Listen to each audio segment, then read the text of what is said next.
काइली और मैट करीब 2 सालों से डेट कर रहे हैं।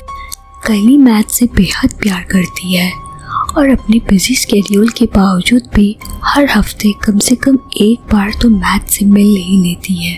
पर आज मैट का बिहेवियर कुछ अजीब सा लग रहा था और वो गलत नहीं थी, क्योंकि मैट ने काइली से ब्रेकअप कर लिया है। काइली डिप्रेशन में चली गई थी। वो हफ्ते भर अपने घर पर ही बंद रही। अब मैट के लिए उसका प्यार गुस्से में बदल गया था। वो अब मूव ऑन करने की कोशिश कर रही थी। उसने अपने माइंड को बिजी रखने के लिए टिंडर ट्राई करने की कोशिश की। कुछ ही देर में उसकी प्रोफाइल जॉश से मैच कर गई। काइली और जॉश फोन पे रोज बात करते रहे और देखते ही देखते दोनों एक दूसरे के बहुत करीब आ गए थे। दोनों ने आपस में मिलने का भी प्लान बना लिया। काइली मैड्रिड पार्क में जॉश का इंतजार करती है और देखते ही देखते जॉश भी पहुंच जाता है। दोनों एक दूसरे की कंपनी इतना एंजॉय कर रहे थे कि दोनों को समय के बीत जाने का एहसास ही नहीं हुआ। क्या आज हम मेरे घर पर डिनर करें? I would love to.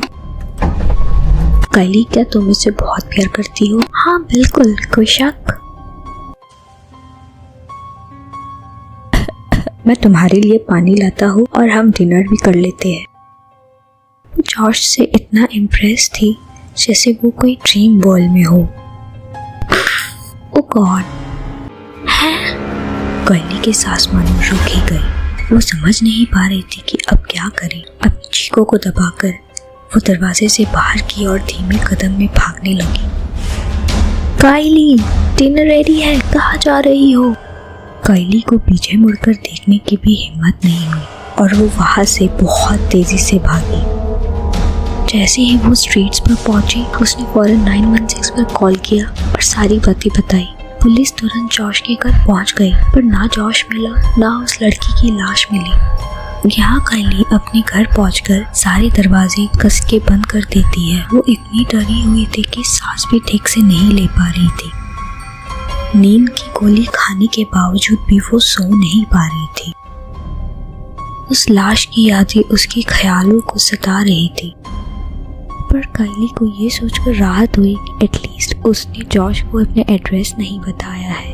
कुछ ही देर बाद काइली की आंख लग गई थी। ये क्या? थैंक गॉड, मैं तो डर ही गई थी। हैं?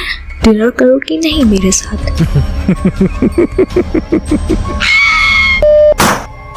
उस हादसे के बाद किसी ने कभी काइली को नहीं देखा और ना ही जॉश की तलाश कर पाए।